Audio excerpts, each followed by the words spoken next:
భారత స్వాతంత్ర పోరాటంలో అద్భుతమైన ధైర్యంతో నిలిచిన వీరనారి శ్రీ ఝాన్సీ లక్ష్మీబాయి గారు. 1828 బెనారస్లో మణికర్ణిగా జన్మించిన ఆమె చిన్నప్పటి నుంచే కత్తియుద్ధం, గుర్రపు స్వారీ, విలువిద్యలో నిపుణురాలు. ఝాన్సీ రాజు గంగాధర్రావును వివాహం చేసుకొని లక్ష్మీబాయి అయింది.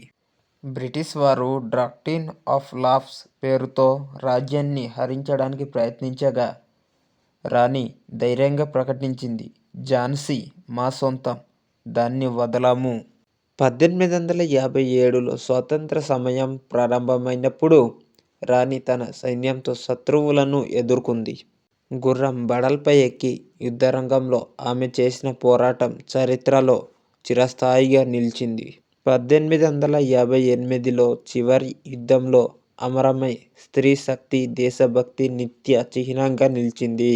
నేను పోరాడుతాను, లొంగేదే లేదు అన్న మాట ఇప్పటికే కొంతమంది యువకుల్లో స్ఫూర్తిని ఇస్తాయి.